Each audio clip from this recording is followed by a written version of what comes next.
বাকচটো বাৰু ধৰিব পাৰিছেনে? ৰ'ব কৈ আছোঁ। ৰাতিপুৱাতে সোনকালে শুই উঠি দৌৰাই বাছখন ধৰিলোঁ আৰু নলবাৰী বুলি আহিলোঁ। মানে ইলেকশ্যনৰ সময় আৰু এতিয়া ইলেকশ্যনৰ ট্ৰেইনিং চলি আছে আৰু সেইবাবেই এনেকৈ দৌৰাই আহি নলবাৰী পালোঁহি। নলবাৰী পাওঁ মানে গোটেই ৰাস্তাত পানী আৰু বোকা। নলবাৰীত বৰষুণ দিলে পানী আৰু বোকা হোৱাটো ভাল লগা কথা। তাৰপিছত এনেকৈ আহি পেলাই নলবাৰী কলেজ পালোঁ আৰু নলবাৰী কলেজৰ সন্মুখত গেটৰ সন্মুখতে গোটেইবোৰ আমাৰ সন্মানীয় প্ৰিজাইডিং অফিচাৰসকল আহিছে। পেন কোচাই মেলি আহিবলগীয়া হৈছে এনেকুৱা বোকা আৰু বৰষুণৰ বতৰত।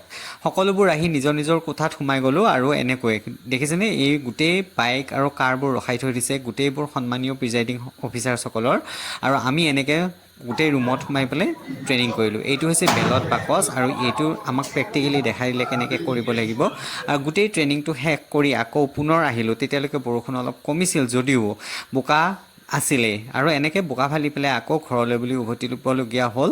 ভিডিঅ'টো চোৱাৰ কাৰণে ধন্যবাদ।